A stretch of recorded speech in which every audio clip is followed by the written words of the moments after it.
In today's video, I'm going to show you how to insert multiple scrolling tables here in Google Sheets. So let's say you're working on a spreadsheet and you want to compare some data. Now the data that I want to compare are located here in sheet number 2 and sheet number 3. So what I can do to easily compare these two sets of data would be to create a scrolling table, then just put them in this master sheet. So let me just rename this one. There we go. So let's create our scrolling table charts. So I'm going to start with this one, and I'm going to start by selecting all of my data right here. Then go to Insert and select Chart. Once I've done that, I have this pre-selected chart created for me, and I can easily just change this by going to the chart editor here on the right and change the chart type. So let's click on this arrow down right here, scroll all the way down, and select Table Chart. Once I've clicked on that, there it is. There is my scrolling table chart, which will definitely help me compare data. Even if I scroll up and down, everything will be within this chart table. So that's our first scrolling table. I'm just going to reposition it right here, and there it is. Let's create the second one.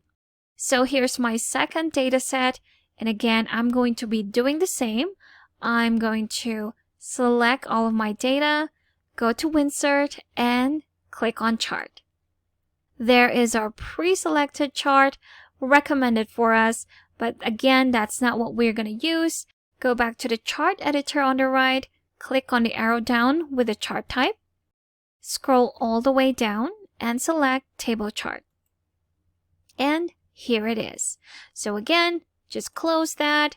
You can reposition this or not. It's totally up to you, because what we're going to do is again compare both data and put them here on our master sheet. So we can easily do that by copying this table right here. Just click on it, click on this three-dotted line, and select Copy Chart. We've copied that chart already. All we have to do now is to go back to our master sheet right here and paste it. So I'm just going to press Ctrl V on the keyboard to paste my chart. And there you have it. That's our first scrolling table right here. I'm just going to reposition it. And there we have it. Let's go copy the second one. Let's go to our sheet number 3. Again, click on the chart. Now you can also do your keyboard shortcut of copying. Ctrl C. There it is. Now let's go back to our master sheet and just paste it by pressing Ctrl V. And there we have it. Now we have both scrolling tables on one sheet where we can easily compare our data. So if you want to add more, just do the same thing. Create your scrolling tables first, then you can just copy them in a master sheet where you can compare all of your data. And there you have it. That's how to insert multiple scrolling tables here in Google Sheets. Thanks for watching. If you found this video helpful, do leave a like and subscribe for more helpful videos. See you on the next one.